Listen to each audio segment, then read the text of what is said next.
പൊമ്പിളയൊരുമയ്ക്ക് പിന്തുണയില്ലേ എന്നാണ് super prime time ആദ്യം ചർച്ച ചെയ്യുന്നത്. അതിഥികളിലേക്ക് പോകും മുൻപായി CPM സംസ്ഥാന സമിതിയുടെ ഏറ്റവും ഒടുവിലത്തെ വിവരങ്ങളുമായി തിരുവനന്തപുരത്ത് നിന്ന് ആർ ശ്രീജിത്ത്, എന്തൊക്കെ കാര്യങ്ങൾ പരിഗണിച്ചാണ് പാർട്ടി MM മണിയെ പരസ്യ ശാസനയ്ക്ക് വിധേയനാക്കാൻ തീരുമാനിച്ചത്? വേണു, വിവാദ പരാമർശങ്ങൾ നിരന്തരം നടത്തുന്ന എം എം മണിയുടെ നടപടി പാർട്ടിയുടെ യശസ്സിന് മങ്ങലേൽപ്പിക്കുന്നുവെന്ന് ചൂണ്ടിക്കാണിച്ചാണ് അദ്ദേഹത്തിനെതിരെ നടപടിയെടുക്കാൻ CPM സംസ്ഥാന സമിതി തീരുമാനിച്ചത്. നടപടിയെടുക്കുന്ന കാര്യം സംസ്ഥാന സെക്രട്ടറി കോടിയേരി ബാലകൃഷ്ണനാണ് സംസ്ഥാന സമിതിയിൽ അവതരിപ്പിച്ചത്. നിരന്തരം മണിയുടെ പ്രസ്താവനയോടുകൂടി മൂന്നാറിലെ വിഷയങ്ങൾ ആകെ മാറിമറിഞ്ഞു. ഇത് പാർട്ടിയുടെ യശസ്സിന് മങ്ങലേൽപ്പിക്കുന്ന തരത്തിലായിപ്പോയി. അതുകൊണ്ട് തന്നെ ഈ കാര്യത്തിൽ തെറ്റ് മണിയോട് നമ്മൾ തിരുത്തണമെന്ന് മണിയോട് ആവശ്യപ്പെട്ടു. അതിൻ്റെ അടിസ്ഥാനത്തിൽ അന്ന് തന്നെ അദ്ദേഹം ഖേദം പ്രകടിപ്പിച്ചു.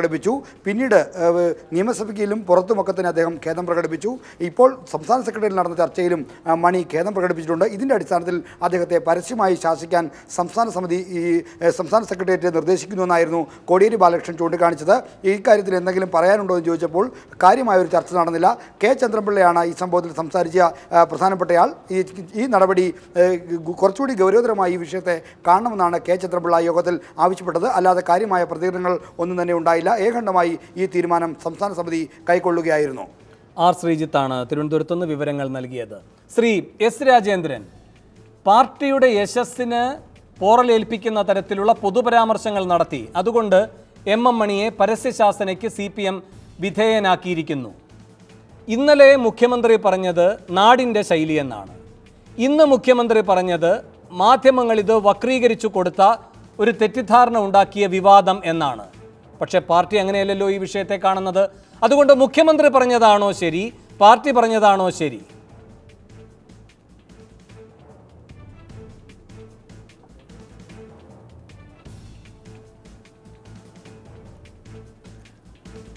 അങ്ങ് ആദ്യം തന്നെ പറയട്ടെ, എനിക്ക് പറയാനുള്ള സമയം തരണം, ഇടയ്ക്ക് വിടരുത്.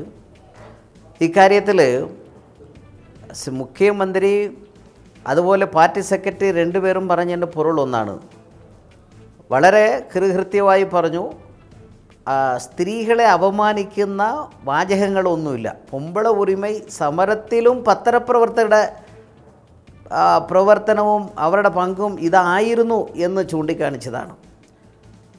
പാർട്ടി സ്റ്റേറ്റ് കമ്മിറ്റി എടുത്ത നിലപാട് ഇങ്ങനെ പരാമർശങ്ങൾ നടത്തുന്ന അവസരത്തിൽ ശ്രദ്ധിക്കണം എന്ന് പറഞ്ഞേ ഉള്ളൂ. എന്നുള്ളത് കൊണ്ട് പൊമ്പള ഉരിമ എന്നുള്ള വാക്ക് ഉപയോഗിച്ച് എന്നുള്ളത് കൊണ്ട് ഏതെങ്കിലും സ്ത്രീയെ അപമാനിക്കുകയോ വേദനപ്പെടുത്തുന്ന നിലയിലുള്ള പരാമർശങ്ങളോ വാചകങ്ങളിലില്ല. ഞാൻ പ്രസംഗം നടത്തുന്ന സമയത്തുണ്ടായിരുന്നയാളാണ്.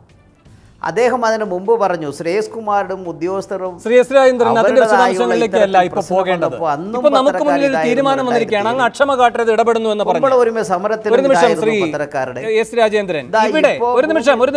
ഇവിടെ പാർട്ടി പറയുകയാണ് പാർട്ടിയുടെ യശസ്സിനെ മങ്ങലേൽപ്പിക്കുന്ന തരത്തിലുള്ള പൊതുപരാമർശങ്ങൾ നടത്തിയെന്ന്.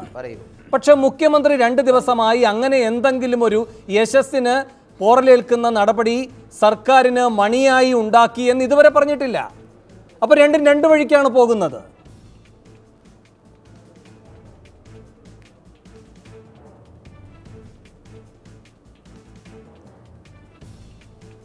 താങ്കളുടെ ആശങ്ക എനിക്ക് വളരെ വ്യക്തമായി മനസ്സിലാക്കുന്നുണ്ട്. രണ്ടായിട്ട് വേർതിരിക്കേണ്ട കാര്യമില്ല. പാർട്ടിയിൽ ഒരു നിലപാടേ ഉള്ളൂ.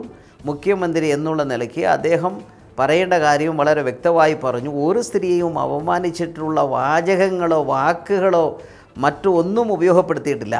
പാർട്ടി സെക്രട്ടറി എന്താണ് പറഞ്ഞത്? ഇങ്ങനെ വരുന്ന നിലയിലേക്കുള്ള പരാമർശങ്ങൾ ഇനി വരാതിരിക്കാൻ ശ്രദ്ധിക്കണം, അതേ പറഞ്ഞുള്ളൂ. ഒരു പാർട്ടി ജാഗ്രത കാണിക്കാൻ പറഞ്ഞു എന്നുള്ളതേ ഉള്ളൂ. എന്നുള്ളത് കൊണ്ട് തെറ്റ് ചെയ്തു എന്നുള്ള നിലയിലല്ല, ജാഗ്രത മന്ത്രി എന്നുള്ള നിലയിലേക്ക് ഉപയോഗിക്കേണ്ടതും പ്രസംഗിക്കേണ്ടതും ശൈലിയിലെ വരേണ്ടതുമായ ജാഗ്രതകൾ കാണിച്ചില്ല എന്നേ പാർട്ടി കരുതിയിട്ടുള്ളൂ എന്നാണ് ഞാൻ മനസ്സിലാക്കിയിട്ടുള്ളത്. ഇനി അതിന് വ്യത്യസ്തമായി വേറെ എന്തെങ്കിലും കുറ്റം കണ്ടെത്തിക്കൊണ്ട് ഒരു നിലപാട് സ്വീകരിച്ചു എന്ന് എനിക്ക് തോന്നിയില്ല. ഇനി അഥവാ ഉണ്ടെങ്കിൽ പാർട്ടി എന്നെ ബോധ്യപ്പെടുമ്പോൾ എന്നോട് ബോധ്യപ്പെടുന്ന അവസരത്തിൽ ഞാൻ ബോധ്യപ്പെടാം. ഇപ്പോൾ എനിക്ക് മനസ്സിലായത് ഇതൊക്കെ ബോധ്യപ്പെടാനായി എന്താണ് സംസ്ഥാനസമിതിയിൽ ഇരിക്കാതിരുന്നത് ശ്രീ എസ് രാജേന്ദ്രൻ?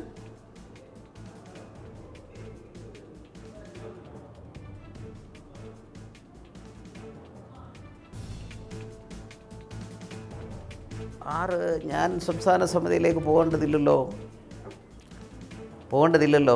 തെറ്റായ, അതാണ് ഞാൻ പറഞ്ഞത്, തെറ്റായ ധാരണകളുണ്ടെങ്കിൽ തിരുത്തണം. ശരി, താങ്കൾ സംസ്ഥാന സമിതി അംഗമല്ല എങ്കിൽ, സംസ്ഥാന സമിതി അംഗമല്ല എങ്കിൽ എൻ്റെ പിഴവ് ഞാനത് തിരുത്തുന്നു. ശരി, പക്ഷെ ശ്രീ എസ് രാജേന്ദ്രൻ, ഇവിടെ രണ്ട് കാര്യങ്ങൾ സംഭവിച്ചിട്ടുണ്ട്.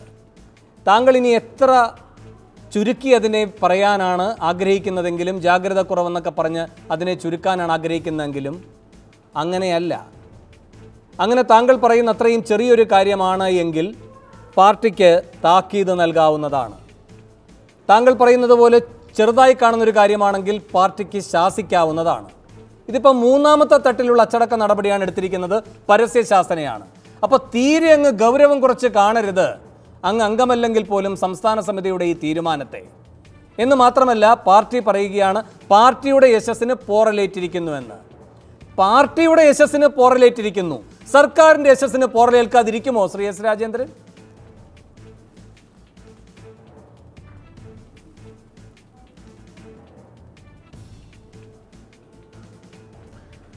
ഇത് രണ്ടും വീണ്ടും ആവർത്തിക്കേണ്ട കാര്യമില്ല. എന്തുകൊണ്ട്? സംസ്ഥാന സെക്രട്ടേറിയറ്റ് അംഗമായ മന്ത്രി അദ്ദേഹത്തിൻ്റെതായുള്ള പ്രസംഗത്തിൽ വന്നിട്ടുള്ള, അല്ലെങ്കിൽ വന്ന അതിൻ്റെ ഭാഗമായി ഈ സമൂഹത്ത് വന്നിട്ടുള്ള സന്ദേശം എന്നുള്ളത് ഇന്ന് ഈ പറയുന്ന വസ്തുതാപരമല്ലാത്ത ഒരു സമരമെങ്കിൽ, അതായത് പറയാത്ത കാര്യത്തിന്, ചെയ്യാത്ത കുറ്റത്തിന് കുറ്റമാണെന്ന് കണ്ടെത്തിക്കൊണ്ട് നടത്തപ്പെടുന്ന സമരമാണെങ്കിലും ചർച്ച ചെയ്യപ്പെടുകയും ഇത്തരത്തിലുള്ള പത്രമാധ്യമങ്ങളിലാണേലും കമ്മ്യൂണിസ്റ്റ് മാർക്സിസ്റ്റ് പാർട്ടി വേട്ടയാടപ്പെടുന്ന ഒരു സാഹചര്യം സൃഷ്ടിക്കപ്പെട്ടു എന്നുള്ളതാണ് അതിൻ്റെ മുമ്പിലുള്ള വിഷയം. അപ്പോൾ ഈ പറയാത്ത കാര്യം ഇപ്പോൾ വേണമെങ്കിലും നിങ്ങളുടെ ആ ചാനലിൽ ഇടാലോ. അങ്ങനെ ഏതെങ്കിലും ഒരു സ്ഥിതിയോ സംഭവമോ ഒന്നും പറഞ്ഞിട്ടില്ല. അങ്ങനെ ഇല്ലാത്ത കുറ്റത്തിനെ ഇത്തരത്തിൽ പെരുപ്പിച്ച് വരുന്ന പ്രചരണമായുള്ള മാധ്യമങ്ങളിൽ വരുന്ന സാഹചര്യം സൃഷ്ടിക്കപ്പെട്ടു. 17 മിനിറ്റ് വീഡിയോ കോടിയേരി അടക്കം കണ്ടതാണല്ലോ. ആ 17 മിനിറ്റ് വീഡിയോ കോടിയേരി അടക്കം കണ്ടതുകൊണ്ടാണല്ലോ മൂന്നാമത്തെ തട്ടിൽ നിൽക്കുന്ന ഒരു അച്ചടക്ക നടപടിയിലേക്ക് പാർട്ടി പോയത് ശ്രീ എസ് രാജേന്ദ്രൻ. ഞാൻ അടുത്തിരുന്ന് കേട്ടയാളാണല്ലോ. ഞാൻ അടുത്തിരുന്ന് പ്രസംഗം കേട്ടുകൊണ്ടിരുന്ന ആളാണ്. താങ്കൾക്ക് ഇപ്പോഴും അതൊരു ജാഗ്രത കുറവ് മാത്രമായിട്ടാണ് മനസ്സിലാകുന്നത്. ഇവിടെ വ്യക്തിയല്ലല്ലോ പ്രധാനം, ഇവിടെ പാർട്ടിയാണ് പ്രധാനം. പാർട്ടി ഇത് പറഞ്ഞുവെങ്കിൽ നാളെ ആ വിഷയത്തിൽ എസ് രാജേന്ദ്രന്റെ നിലപാടും അത് തന്നെയാണെന്നാണ് ഞാൻ മനസ്സിലാക്കുന്നത്. സ്വാഭാവികമായും അത് മുഖ്യമന്ത്രിയുടെ നിലപാടായിരിക്കണം. പക്ഷെ മുഖ്യമന്ത്രി ഈ 2 ദിവസവും ഈ പാർട്ടി കമ്മിറ്റികളിൽ സ്വാഭാവികമായും ഏറിയും കുറഞ്ഞും പങ്കെടുത്തിട്ടുണ്ടാവണം. പക്ഷേ അതിൽ നിന്ന് വിരുദ്ധമായൊരു നിലപാടാണ് അദ്ദേഹം എടുത്തിരിക്കുന്നത്. തുടർന്ന് ആ നിലപാടെടുക്കാൻ കഴിയുമോ ഇല്ലയോ എന്നത് അദ്ദേഹം അഭിമുഖീകരിക്കുന്ന ഒരു പ്രതിസന്ധിയുമാണ്. ശ്രീ പി സി വിശ്വനാഥ്, ഇവിടെ പരസ്യശാസന എം മണിക്ക് നൽകിയിരിക്കുകയാണ്. എന്ന് വെച്ചാൽ പൊതുപരാമർശങ്ങൾ നടത്തി പാർട്ടിയുടെ യശസ്സിന് കളങ്കമേൽക്കുന്ന തരത്തിൽ പൊതുപരാമർശമാണ്, പാർട്ടിയുമായി ബന്ധപ്പെട്ട കാര്യത്തിലേ അല്ല നടപടി. പൊതുപരാമർശം നടത്തിയിരിക്കുന്നു, അത് പാർട്ടിയുടെ യശസ്സിന് മങ്ങലേൽപ്പിച്ചിരിക്കുന്നു. പൊതുപരാമർശം എന്ന് പറയുന്നത് പൊതുസമൂഹവുമായി ബന്ധപ്പെട്ട വിഷയമാണ്. പാർട്ടിയോ പാർട്ടിയുടെ ഒരു അംഗമോ പാർട്ടിയുടെ മുഖ്യമന്ത്രിയോ ഘടകങ്ങളായിരിക്കുന്നൊരു വിഷയമല്ല. അതിന് പുറത്തെ ഒരു സമൂഹത്തിൽ നടന്ന കാര്യത്തെയാണ് ഈ പാർട്ടി ഇന്നിപ്പോൾ അഭിസംബോധന ചെയ്തിരിക്കുന്നത്, അതിനോട് പ്രതികരിച്ചിരിക്കുന്നത്. ഇനി മുഖ്യമന്ത്രിക്ക് ഈ 2 ദിവസമായി പറഞ്ഞുകൊണ്ടിരിക്കുന്ന അതേ വാദഗതികൾ എം മണിയെ പിന്തുണച്ചുകൊണ്ട് നിരത്താൻ കഴിയുമോ? ഒരിക്കലുമില്ല. മുഖ്യമന്ത്രി നിയമസഭയിൽ പറഞ്ഞ വാദങ്ങളെല്ലാം പൊളിഞ്ഞിരിക്കുകയാണ്. കാരണം മണിയുടെ ഒരു ഗ്രാമീണ ഭാഷയാണ്, അവരുടെ നാട്ടിലെ ആളുകൾ ഇങ്ങനെയാണ് സംസാരിക്കുന്നത് എന്ന് പറഞ്ഞാണ് അതിനെ ന്യായീകരിച്ചത്. എന്നാൽ ഇന്ന് ഇദ്ദേഹത്തിൻ്റെ ഈ പ്രസംഗം പാർട്ടിക്ക് ഈ പരാമർശങ്ങൾ പാർട്ടിക്ക് അവമതിപ്പുണ്ടായി എന്നാണ് പറഞ്ഞുകൊണ്ടാണ് നടപടി എടുത്തിരിക്കുന്നത്. പാർട്ടിക്ക് അവമതിപ്പുണ്ടായിട്ടുണ്ടെങ്കിൽ പാർട്ടിക്ക് അവമതിപ്പുണ്ടായത് പാർട്ടി കറക്റ്റ് ചെയ്തു. കേരളത്തിലെ ജനങ്ങൾക്കുണ്ടായ അവമതിപ്പുണ്ട്, സ്ത്രീകൾക്ക് ഉണ്ടായ അപമാനമുണ്ട്. ഇനി അതിനോടൊരു കറക്ഷൻ ഉണ്ടാകണം. അതിനെന്താ ചെയ്യേണ്ടത്? അതിനാണ് ഞങ്ങൾ പറയുന്നത്, ഇത്തരത്തിൽ അവരുടെ പാർട്ടിക്ക് പോലും അവമതിപ്പാണെന്ന് തോന്നിയ പരാമർശങ്ങൾ നടത്തിയ പൊതുസമൂഹത്തിലെ വിവിധ ആളുകളെയാണ് ആക്ഷേപിച്ചത്. ഞാൻ ആവർത്തിക്കുന്നു, ഇന്നിപ്പോൾ ശ്രീ എസ് രാജേന്ദ്രനും പറഞ്ഞു 17 മിനിറ്റ് കേൾപ്പിച്ചാൽ കുഴപ്പമില്ല. എത്ര മോശമായ ഒരു ന്യായീകരണമാണ്. കാരണം ഈ 17 മിനിറ്റും തെറിയ. ഞാനൊരു ചാനലിൻ്റെ ഓൺലൈനിൽ വന്നത് കേട്ടു, 17 മിനിറ്റും തെറിയ. 3 മിനിറ്റ് തെറിയാണ് മാധ്യമങ്ങൾ സംപ്രേഷണം ചെയ്തത്. അതുപോലെ നിങ്ങൾ ഈ 17 മിനിറ്റും തെറി കേൾപ്പിക്കണം. ഇതിനകത്ത് ചില ആളുകളുടെ മാത്രമേ കേൾപ്പിച്ചിട്ടുള്ളൂ. അദ്ദേഹം ചില ആളുകളെ കുറിച്ച് മാത്രമല്ല, സബ് കളക്ടർ, അതിനു മുമ്പുണ്ടായിരുന്ന IAS കാരൻ, പിന്നെ ഇപ്പോൾ വന്ന DYSP, പഴയ DYSP, മൂന്നാറിലെ മാധ്യമപ്രവർത്തകര്, ഇതിനെ അനുകൂലിക്കുന്ന പ്രതിപക്ഷ രാഷ്ട്രീയ പാർട്ടിയിൽപ്പെട്ടവര്, മുമ്പ് സമരം ചെയ്ത പൊമ്പളെ ഒരുമക്കാര്, ഇങ്ങനെ ഇതിൽ കുറച്ചു പേരെ തെറി വിളിക്കുന്നത് മാത്രമേ കേൾപ്പിച്ചിട്ടുള്ളൂ. എല്ലാവരെയും തെറി വിളിച്ചിരിക്കുകയാണ്, മാധ്യമങ്ങളെയാണ് കൂടുതൽ വിളിച്ചിരിക്കുന്നത് എന്നൊക്കെ പറഞ്ഞൊരു ന്യായീകരണം കൊടുത്താൽ സ്വാഭാവികമായും ഇത് ഒന്നാമത്തെ കാര്യം സത്യപ്രതിജ്ഞാ ലംഘനത്തിന്റെ ഒരു പ്രശ്നമുണ്ട് വേണു ഇതിനകത്ത്. കാരണം എന്താ, ഒരു കോന്തൻ അവൻ വന്നിരിക്കുകയാണ്, അവന്റെ പരിപാടിയും മറ്റേതാണ്, ഊളംപാറയിലേക്ക് അയക്കണം. ആരാണ് ഈ കോന്തൻ?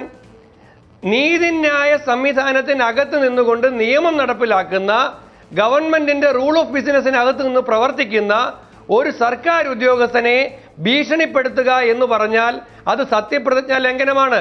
ശ്രീ R. ബാലകൃഷ്ണപിള്ള പഞ്ചാബ് മോഡൽ പ്രസംഗം നടത്തിയപ്പോൾ അദ്ദേഹത്തിന് മന്ത്രി പദവി ഒഴിയേണ്ടി വന്നു. അപ്പൊ ഈ പറഞ്ഞ പിന്നെ പെമ്പളെ ഒരുമയല്ല ആണിത്, ആൺപിളെ ഒരുമയല്ല.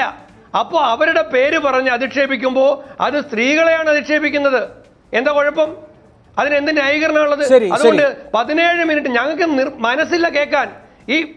ശരി, ഞാൻ താങ്കളിലേക്ക് തിരികെ എത്താം വിഷ്ണു. ഇപ്പോൾ KK ശിവരാമൻ ടെലിഫോൺ ലൈനിൽ, ഇടുക്കി CPI ജില്ലാ സെക്രട്ടറി. ശ്രീ KK ശിവരാമൻ, പാർട്ടിയുടെ യശസ്സിന് പോറലേറ്റിരിക്കുന്നു മണിയുടെ പരാമർശങ്ങളെന്ന് പാർട്ടി കണ്ടെത്തുകയും നടപടിക്ക് വിധേയനാക്കുകയും ചെയ്തിരിക്കുകയാണ് മണിയെ.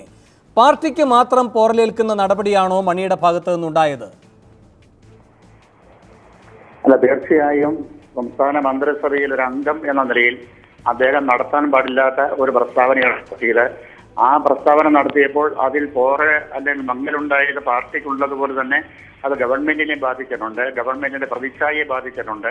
ആ വിഷയമാണ് CPIM ചർച്ച ചെയ്ത്. ഇവിടെ ഈ പ്രസ്താവനയ്ക്ക് ആധാരമായ ഒരു പശ്ചാത്തലമുണ്ട്. മൂന്നാർ മേഖലയിലെ ഒഴിപ്പിക്കലുമായി ബന്ധപ്പെട്ടാണ് അദ്ദേഹം വിവാദപരമായി പ്രസംഗം നടത്തിയത്. ഒരു നിമിഷം അതിലേക്ക് വരാം. അതിനുമുമ്പ് താങ്കൾ ഇപ്പോൾ ഗൗരവതരമായ ഒരു കാര്യമാണ് പറഞ്ഞത്. പാർട്ടിയെയും സർക്കാരിനെയും അതിന്റെ യശസ്സിനെ മങ്ങലേൽപ്പിക്കുന്ന നടപടിയാണ് ഉണ്ടായത്, അതാണ് പാർട്ടി ചർച്ച ചെയ്തതെന്ന്. അങ്ങനെയെങ്കിൽ പാർട്ടിയുടെ ഈ പറയുന്ന പ്രസ്താവനയിൽ നിന്ന് പാർട്ടി ആ കാര്യത്തിൽ എന്താണ് ബോധ്യപ്പെട്ടിരിക്കുന്നത് എന്ന് വ്യക്തമാക്കിയിട്ടുണ്ട്. അതല്ല സർക്കാരിന്റെ മുഖ്യമുഖമായ പിണറായിയിൽ നിന്ന് വരുന്നത്. ഇത് രണ്ടും രണ്ടായിട്ടാണ് നിൽക്കുന്നത്. അതിലെ പൊരുത്തക്കേടിനെ നിങ്ങൾ എങ്ങനെ മനസ്സിലാക്കുന്നു ശ്രീ ശിവരാമൻ? പാർട്ടി ചർച്ച ചെയ്തൊരു തീരുമാനത്തിലേക്ക് എത്തിയത് ഇപ്പോഴാണ്. അതുകൊണ്ട് തന്നെ ഇന്ന് രാവിലെ നിയമസഭയിൽ മുഖ്യമന്ത്രി എന്തു പറഞ്ഞോ അതായിരിക്കില്ല നാളെ പറയുന്നത് എന്നാണ് ഞാൻ കരുതുന്നത്. പക്ഷേ ശ്രീ ശിവരാമൻ ഇന്നലെ സെക്രട്ടേറിയറ്റ്, മുഖ്യമന്ത്രി പങ്കെടുക്കുന്ന സെക്രട്ടേറിയറ്റിൽ ഈ തീരുമാനം എടുത്തു കഴിഞ്ഞു. സെക്രട്ടേറിയറ്റ് അംഗമാണല്ലോ മണി. ഇവർ വലിയ അച്ചടക്കം സംഘടനാ രീതികളൊക്കെ പാലിക്കുന്നവരാണല്ലോ. പിന്നെ അത് സംസ്ഥാന സമിതിയിലേക്ക് വരുന്നു. സംസ്ഥാന സമിതിയിൽ അതുമായി ബന്ധപ്പെട്ട തീരുമാനങ്ങൾ വന്നതിന് ശേഷം പിന്നെ അത് സെക്രട്ടേറിയറ്റ് അംഗീകരിച്ച് ആ രൂപത്തിൽ അത് പ്രസ്താവനയായി വരുന്നു. ഇങ്ങനെയൊക്കെയാണല്ലോ ഇവർ ഈ ഘോഷിക്കുന്ന നടപടിക്രമം. അങ്ങനെ വരുമ്പോൾ ഈ തീരുമാനം വേണമെന്ന് നിശ്ചയിച്ച സെക്രട്ടേറിയറ്റിൽ പങ്കെടുത്തയാളാണ് പിണറായി വിജയൻ. ആദ്യത്തെ ദിവസത്തെ ആനുകൂല്യം കൊടുത്താലും രണ്ടാമത്തെ ദിവസം അതിന് ഘടകവിരുദ്ധമായാണ് അദ്ദേഹം സംസാരിച്ചിരിക്കുന്നത്. ഒന്ന്, സെക്രട്ടേറിയറ്റിന് തീരുമാനമെടുക്കാൻ കഴിയുന്ന ഘടകമല്ലാതെ സംസ്ഥാന സമിതിക്ക് തീരുമാനമെടുക്കാൻ കഴിയൂ. സംസ്ഥാന സമിതി ഇന്ന് ഉച്ചയ്ക്ക് ശേഷമാണ് തീരുമാനം എടുത്തതെന്നാണ് ഞാൻ മനസ്സിലാക്കുന്നത്. സംസ്ഥാന സമിതിയുടെ തീരുമാനമാണ് പാർട്ടി സെക്രട്ടറി സഖാവ് കോടിയേരി ഇന്ന് പ്രസിദ്ധീകരണത്തിന് നൽകിയിരിക്കുന്നത്. ശരി തന്നെ. പക്ഷേ ഈ തീരുമാനം എങ്ങോട്ടേക്ക്? സംസ്ഥാന സമിതിയിലേക്ക് സംസ്ഥാന സമിതി പെട്ടെന്ന് ഇത് തീരുമാനിക്കുകയായിരുന്നില്ലല്ലോ. സെക്രട്ടേറിയറ്റ് ഇതിന്റെ അജണ്ട അടക്കം നിശ്ചയിക്കുന്ന സെക്രട്ടേറിയറ്റ് ആണ് ഈ വിഷയം അടക്കം ചർച്ച ചെയ്യാൻ നിശ്ചയിക്കുന്നത്. എന്ന് വെച്ചാൽ അതിന്റെ ഗൗരവം സെക്രട്ടേറിയറ്റ് ഉൾക്കൊണ്ടു. ആ ഗൗരവം ഉൾക്കൊണ്ട് വേണം മുഖ്യമന്ത്രിയും സഭയിൽ സംസാരിക്കാൻ. ഇപ്പൊ എന്താണ് സംഭവിച്ചിരിക്കുന്നത്? 2 ദിവസം പറഞ്ഞ കാര്യം പാർട്ടി ഇങ്ങനെ തിരിച്ചു പറഞ്ഞതുകൊണ്ട് പിണറായി വിജയൻ നാളെ മാറ്റിപ്പറയുമെന്ന് അങ്ങ് കരുതുന്നുണ്ടോ സഭയിൽ? അല്ല, അതിപ്പോ അതിനെക്കുറിച്ച് ഇപ്പൊ പറയാൻ എനിക്ക് കഴിയുന്ന കാര്യമല്ല. അത് നാളെ നിയമസഭ കൂടട്ടെ. ഇത് എന്താണ് ചെയ്യേണ്ടതെന്ന് ആ പാർട്ടിയാണ് തീരുമാനിക്കേണ്ട ഈ കാര്യത്തിൽ. അതിനപ്പുറത്തെ കാര്യങ്ങളുണ്ടെങ്കിൽ LDF എന്ന ചർച്ച ചെയ്യണം. ശരി, ഇവിടെ ഒരു കാര്യം കൂടിയുണ്ട്. ശ്രീ KK ശിവരാമൻ പൊതുപരാമർശം നടത്തിയെന്നാണ് പറഞ്ഞിരിക്കുന്നത്. ഈ പൊതുപരാമർശമാണ് ഈ 2 ദിവസം പ്രതിപക്ഷം ഉന്നയിച്ചുകൊണ്ടിരുന്നത്.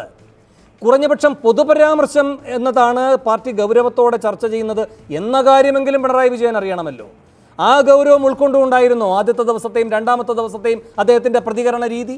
ഇന്നലെ മണിയുടേത് ഈ നാടൻ ശൈലിയാണെന്ന് പറഞ്ഞു. ഇന്ന് മണിയെ പിന്തുണച്ചുകൊണ്ട് പെമ്പ്ളയൊരുമയുടെ മെക്കിട്ട് കയറുകയാണ് ചെയ്തിരിക്കുന്നത്.